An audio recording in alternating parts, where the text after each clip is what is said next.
Good morning, Tea Tribe. Thank you so much for joining us for episode 3 of SPILT T. I can't believe we're already into week 3, and this week in my hot seat, Craig Jacobs. Hello, drum roll. Thank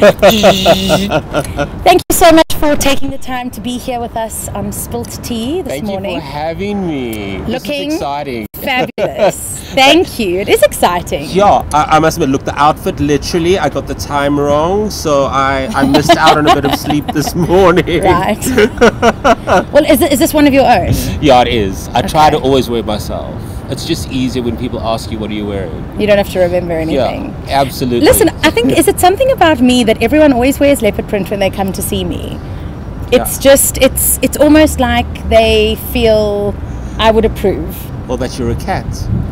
I don't know. You're a feline. Or that I'm just South African, because leopard print is such a South African thing. It is quite an inimitably South African thing. I think, though, the Italians did try and co-opt it. Roberto Cavalli, those sort of designers have embraced leopard print. I think animal prints are nice anyway, generally, because they do feel they've got a personality to them. Yeah. I think if you wear leopard print, immediately you're giving a message without even saying anything. I will always get a compliment when I wear something in leopard print. And I just think you need to be bold when you wear leopard print. No, you do. Yes, you do. Absolutely, yeah. Otherwise it can wear you. Absolutely. And look, obviously it's a very big trend at the moment. So many people have been spotted wearing it. So that's quite exciting. I think it's quite nice that it's a print that clearly a lot of people can wear. You know what I mean? It's even though it's bold, even if you're a little bit conservative in the way you're dressing, you can still incorporate leopard print into what you're wearing. I also think, there are different kinds of leopard print. I mean, there's the Roberto Cavalli, very out there, caftan, big arms, leopard print. Or there's the sort of muted tone leopard print that somebody that's a bit older could wear, sort of with a black slack and look very, chic, yes. but not bold and making a big statement. Yes, absolutely. But listen, we're talking about Italian fashion, and speaking of bold, hang on a second, I have to show you these. These have just come from Milan, hot off the heels of Milan Fashion Week, and as the A-lister, I need to know, what do we think?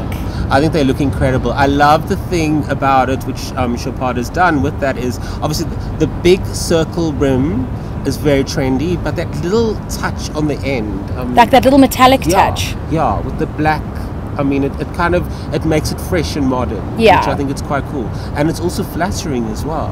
When I first saw the shape, I thought this is a specific face that can wear this kind of shape, but then I tried them on, and I was like, well, maybe every face can wear this shape. So I think I absolutely love these. These are going to be my summer essential. I think maybe my European summer essential as well. Yes, no, exactly. So hot off the heels of Milan Fashion Week, it has been a huge week for A-listers everywhere, but especially South Africans. I've been so excited to read so much this week in the news and online. I mean, one of our very own, and a space that you play in too, is obviously the fashion space, and Tebe Magugu getting nominated for the LVMH Award. Incredible. So, I mean, I don't know if many people know, but the LVMH Award is one of those eminent fashion awards for emerging talents around the world. So many people have come through there, and it just opens up the world to you. It's an acknowledgement from the most powerful fashion house in the world. So that acknowledgement, I think, is fantastic, and I don't think it could have happened to a nicer person from South Africa. And also, I think what Tebe has, he's got an intelligent approach to fashion. He does. He thinks about the meaning behind the clothes, the story that he's going to tell, and they're not stories that he doesn't skirt around issues. So he's passionate about looking at a subject and exploring it and showing us something new and fresh. And also, I really respect a man that can design women's wear. Yes. It takes a very special kind of man that can design women's wear, because you don't wear it yourself. So, you don't have a female body, yet you have to design something that's going to complement a female body. So you've really got to get into the head of a woman and understand the essence of what's going on, because we're made very differently. Although I read something really interesting last week that said we're all born women. One is born a woman, one becomes a man. Have you ever heard that? I haven't. So it's like an ancient saying, and basically it has to do with the yin and yang. So everyone is born with a feminine essence, and then you become a man. So essentially some women have more yin than yang. That's interesting. Someone like Caster Semenya, for example, who just launched an amazing Nike campaign. Have you seen that Dream Crazy campaign? Yeah, that has been incredible. Yeah, her and the Venus Williams one is incredible as well. But I wanted to talk to you about what you're talking about, fashion. And I think it's interesting though that most of the eminent designers in the world are male though. I know. Think about it, and I mean they say that it's either you're designing for the woman you want to become, or you're designing to celebrate a woman. Okay. And I think you can see that with a lot of designers. And I think talking about fashion, what we can't ignore is obviously Karl Lagerfeld. Yes. And I think what he did, bless his soul, and well done to the dog inheriting everything. The cat. Excusez-moi. Yes. He designed clothing which celebrated women. And I think that's what was so successful. He took something that was existing, what Chanel did, and he found a way of taking those codes and making it inimitably feminine and beautiful. He really did. I mean, and I think that's a complete end of an era. But with the end of an era comes the opportunity for a new era. So I'm quite excited to see what Chanel does. Who will get the job? I think that's the biggest talk in the fashion He does have a industry successor, globally, and now I've forgotten her name. But he introduced her at the last Fashion Week, and she'll take over and obviously bring a different angle. But I mean, for me, one of my favorite quotes ever is, look for the woman in the dress. If there is no woman, there is no dress. So absolutely, they will still be designing for the women that are making changes and making differences in the world. I mean, it's been a big week for women too. With the Oscars this week, the costume designer for Black Panther, Ruth Carter, incredible. First black costume designer to walk away with an Oscar. Incredible. Someone like Rami Malek, first Egyptian to ever win an Oscar. Absolutely. So there's so many firsts, and I think what I love so much about that is that tells me, a bit like Lady Gaga's acceptance speech, is that just because it hasn't happened for you yet doesn't mean it's not going to happen. So if you do have your eye on an Oscar, if you do have your eye on an Emmy, a Grammy, a Tony, Lady Gaga's nearly there with her EGOT status, which is Emmy, Grammy, Oscar, and Tony. Yes. She's almost there. She's missing one, I think.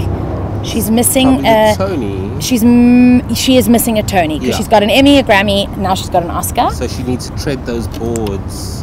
Yes, and do a musical on Broadway. But her acceptance speech for me was amazing. Regina King's acceptance speech was amazing. The only one actually that Oprah tweeted about, and you've met Oprah, right? Which is a bucket list thing for me. Tell me everything twice. Immediately. Twice. Okay, so the first time Oprah dropped a drink on me. Oh wow. Yeah. She spilled the tea, so to speak. But actually, I tell people that story, but it's not exactly entirely true. Okay. So what happened is when O Magazine launched in South Africa, it had launched, and then she came a little bit after the opening, and there was a big soiree at Summer Place. Okay. And after the whole press conference thing, everyone's trying to jockey to get a photo with her. And I was like, I'm not going to stand in a line, I'd rather have a drink. So I go to the bar and order a drink, and the friend next to me ordered a glass of red wine. And as the waiter's about to hand over the red wine, he starts shaking and drops the red wine over my white shirt. I'm like, what is wrong with you? And I turn around, and standing next to me is Oprah Winfrey asking for a bottle of water. So what did you do? So I was like, oh, do you see what you did? And the second time I think is even funnier, is that I don't think Oprah knows what a metal detector is. So she was here again for the opening of The Lion King, which I think was almost 10 years ago. And the new one opens in June with Beyonce. Yes, how incredible is that? So exciting. So we So there's metal detectors outside because there's a lot of VIPs, including Oprah Winfrey, and Oprah Winfrey's trying to go through the metal detector with a handbag. So security. Oh, hello. I just feel like, I mean, I saw beautiful people on a rooftop in Sandton, and I was kind of invited, and then Mr. Jacobs was just stealing all the spotlight. Oh. I think you saw the cameras actually and the lights, and that's what made you join us. I see those everywhere all the time. No, but we're just talking about how Craig met Oprah. She first spilt a drink on him. Yeah. And then Oprah spilled a drink. What is she drinking? Well, she was drinking water, but there was red wine that fell on my white shirt. So then how did Oprah spill a drink? You see the lies. The waiter got so nervous after seeing Oprah that the red wine went flying over my shirt. So the waiter spilled wine on your shirt. But it was because of Oprah. I mean, Oprah was involved somehow. Oprah's so big, you don't have to make up stories about Oprah. This is how France almost closed down. Don't you guys remember? She almost closed the whole of France down. Hello, with the Hermes that's what I'm saying. Now I'm just saying, Oprah, we know you don't drink red wine. We know that you drink water, and we know that you had nothing to do with it. And it was probably Craig that was nervous, not everybody else. Apologize, Oprah. I was saying that Regina King's Oscar acceptance speech for Best Supporting Actress. Who's Regina King again? She is an actress. Yeah. And she won for the House in Beale Street. Yes, the House in Beale Street.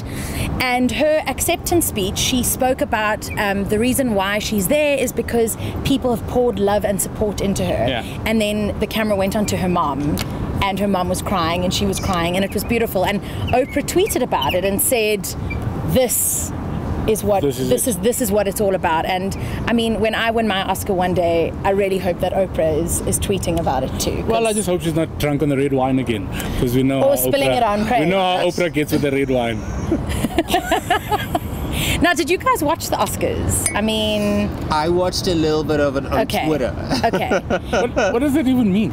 You just follow the tweets? Yes, at 3 in the morning, absolutely. Or did you watch? Yes, you search for the hashtag Oscars 2019. I don't know how to watch things on Twitter. What I'm saying. So did you watch it like with South Africans or with Oscar people? I watched it. I went on and saw it was trending and followed that timeline. So it wasn't. Because I don't understand people that wake up to watch the Oscars. Like, I mean, I get that it's the Oscars. So when I was at school and when I was at university, I had this friend, Borgie, and every year she used to have an Oscars party. Okay. So we would go over to her house, we would have a sleepover, we'd wake up... At Borgie's house, Borgie's house. Okay. I know where this is going, this is you just watch this is wonderful. So we'd wake up and we would put on her mum's jewellery and gloves, and her mum would put on a whole spread for us. At 3 in the morning? At 3 in the morning, and we would watch the Oscars live. And I would always, without fail, every year fall asleep before Best Actress, Best Actor, and Best Picture. Oh, wow. Because, I'd been up the whole night. So for me, the 3 categories that you've mentioned are the only categories for me that really matter. And I'm not taking away from anybody else. I'm like, congratulations that you won. But in terms of, as a viewer, we all really care about Best Picture, Best Actor, Best Actress. And then I'm like, so you and find the red those, carpet. But I mean, that information is available at 8 o'clock when normal human beings wake up. Yes. It is. I mean, I think also things have changed now where you can watch it on Twitter, watch the highlights on YouTube, follow someone's Insta story that was there. So you really can get it all without having to wait till that night to watch also, if it's your thing, then wake up at 3. Yeah, it's totally I'm all about if it's your thing and it makes you happy, then you don't need to explain the reason. As long as putting on gloves and somebody else's jewelry at 3 o'clock in the morning, which sounds like a burglary. As long as that makes you happy, then if that's your thing, then that's your thing. I'm just like the Oscars, not my thing.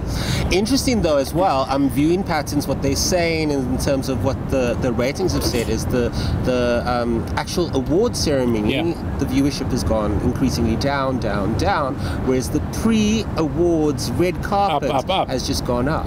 And that's what people really want to see.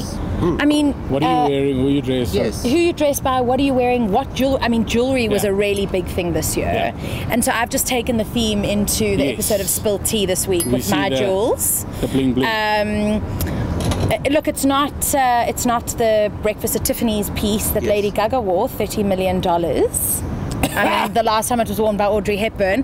But what I love about this particular jeweler, which is Roma, is that it's once-off bespoke pieces, and that's for me what the red carpet is all about. You don't want a cut and paste piece that everyone's wearing. Yeah, you don't look like you want, You don't look like J-Lo. I mean, J-Lo is unbelievable. I think she ages backwards. She is, but that's what I'm saying. As a woman, if J-Lo's worn a dress, that's how the dress should be worn. You don't know wear the same dress. No, after and J-Lo. then try look now like you're comparing J-Lo. those like Agreed. before and after Wayla's pictures. Agreed. Do you know, I actually saw J-Lo's 10-year challenge. I don't know if either of you did the 10-year challenge.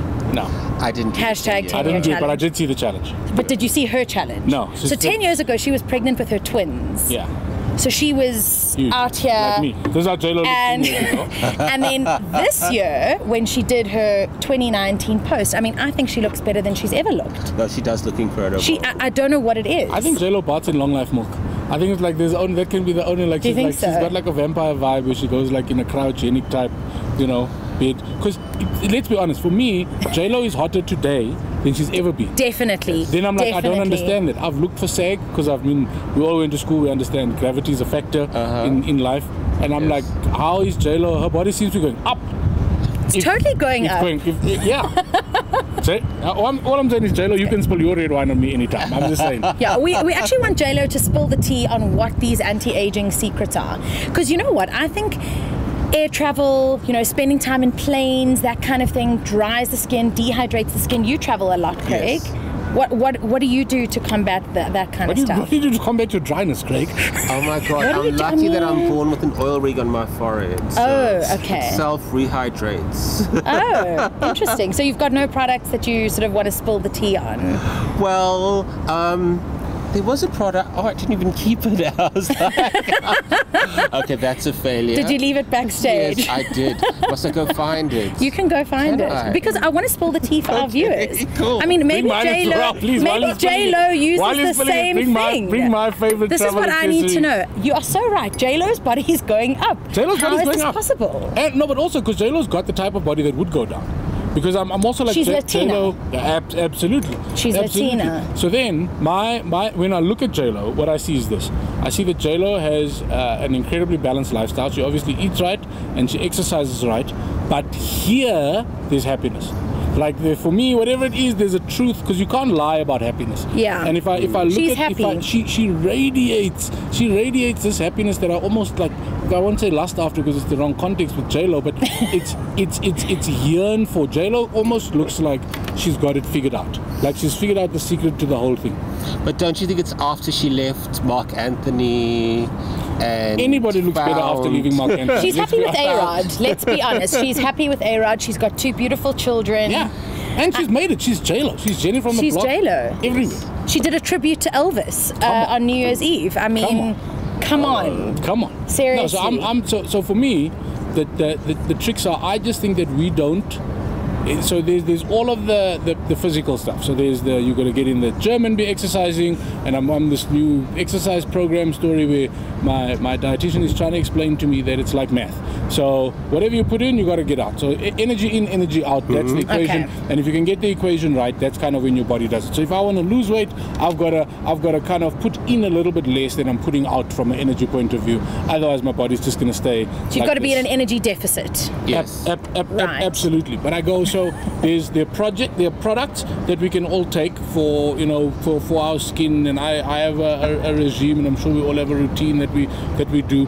But I also go that just being kind, being happy, and finding your happiness in the space that you are. For me, there's a beauty that comes with contentment that people don't speak about. No, that's true. It's like we all seem to be yearning and lusting after everybody else's thing, and I find that people who are satisfied are always more attractive.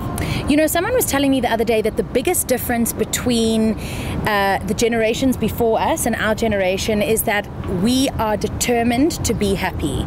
If we're not happy in a relationship, we get out of it. If we're not happy in a job, we get out of it. Whereas before, we try. I think we try. Before people would stay in an unhappy marriage maybe for 20 years. Definitely. Whereas today, if somebody's not happy with something, they do something about it, or at least they embark upon doing something about it. I feel like there's an idealness in what you're saying, because for me, because I'm a dreamer, let's not forget this. No, we are, but I'm saying so as a dreamer that would be a perfect world, but I know we all know people that are stuck in the wrong relationship for the wrong reasons. We all know people that are stuck in the wrong job for the wrong reasons. And I think that what it is A, we're always comparing ourselves. So we always want to vicariously have somebody else's happiness. So I'm always going, I look at your life and your curated images that I see on social media and your columns and all his the pictures on the rocks. What is he doing in that picture? My goodness. Oh, these sneakers. These are very cool sneakers. Yes, they are average. They're great. Yeah. They are wonderful. Actually, but your lip balm is also. Oh, thank you. Never leave home without this if you are traveling. Is this your travel lip balm? My travel lip balm is Smith's Minted Rose lip balm, because I would have normal rose, but it's too feminine. I find the minted rose adds a little bit of a soft masculinity to the eye. It's also got a security. It is. It's got a gear lock. It's wrapped in plastic, famously. Is this your brand new one? This is my brand. I haven't used this one yet. Okay. And basically, this is like, it's like Zambak that went to private school. It's like this is like, it's like a private school Zambak. Okay. But my point, before I lose the point, is the second you go, I'm happy here, I see a difference in people. I see a difference in the way people engage. I see a difference in their relationships. I see the difference. And I'm not saying that everybody must be satisfied, but I'm just saying that, like, the major message I've been trying to drive on stage is, what makes you think your happiness is waiting for you where you're going? Yes. Agreed. If you don't find your happiness where you stand, so with your bank balance, with your current job, relationship status, with the way you look, your body, because that's such a big thing. If you don't find your happiness here, what honestly makes you believe you're going to find your happiness where you're going? So I'm just like, too many of us, in the spirit of, if I'm not happy in a relationship, I leave instead of trying to fix it or trying to make it work, which is the negative of kind of what you're saying is, yes, we no longer exist in a time where you have to be married till death do us part, whether it's working or not. But it also now gives people kind of a backdoor where divorce has become, like before, if you were married, the difference between dating and being married was, this was the contract, you're gonna stay, this is no way out. Now people treat it the same. You know what I mean? Everybody's free to go. So I believe that there's balance, but the most important part is still be happy, and by that I mean on your own, with yourself. Yes. And not other people be happy for you, you must be happy for you. Also, Amen. The thing is that people, happiness is attainable. And Absolutely. I think that's what people forget. That you can find happiness. Listen, my latest happy moment was Bradley Cooper and Lady Gaga performing Shallow at the Oscars. Let me tell you something. The memes I have seen about that, people saying, I will never look at someone the way Bradley Cooper looked at Lady Gaga, and everyone speculating about a relationship. But what I think is that they were so truly happy in that moment. Absolutely. Both playing characters, performing a song that had won an Oscar. That for me is happiness, and possibly, a lot of people have said, one of the greatest moments on live TV ever. It was quite a connected Hard to argue, but again, Bradley Cooper directs and stars, which means he's happy because and he's sings. portraying. Yeah, but I'm saying, so if you think about it as an actress, your happiest would be to do it the way you see it and feel it, and be true to yourself. Where very often with acting, you've got to be true to somebody else's vision of the thing. This is true. Lady Gaga went through, that's almost her life story. That's exactly what she went through, where she had to become somebody else to become popular, because the world only wants pretty people to be popular. So she had to change the way she looked to mask her insecurities. And imagine the freeness of being herself on stage and having everybody go just as crazy. Of course, they were both in the best moment they've ever had. Absolutely. And you know what I've loved about this moment is that I've got two people that are incredibly happy, that have totally been themselves, and that have spilt a little bit of tea for me. So thank you so much for being on SPILT T episode 3, guys. Thank you, Taryn. It's been, you're the first guys to sit in these seats. Hashtag just saying. I would like to say I filled the seat out quite well. I think you did. I want to say well done and congratulations to you. Thank and I you. hope that the tea never runs out. May it continue to spill. I think the tea will never run out. After week after week, and may the tea never be weak. You know what I mean? Well, you know what they say. You know what they say. Don't drink anything you can't spill. Wise, profound words. Including red wine. Including red wine. Oprah, this is for you. I'm sorry for stealing your Oprah moment, but I had to come and defend Opie. You had to. The OG. The OG. The original. Thank you so much for tuning in to episode 3 of SPILT T. Don't forget to subscribe to our YouTube channel. Follow us on Instagram at SPILT T Podcast. And thank you to my 2 wonderful guest co-hosts. We look forward to spilling loads more tea with you both. And we'll see you same time, same place next week. Bye.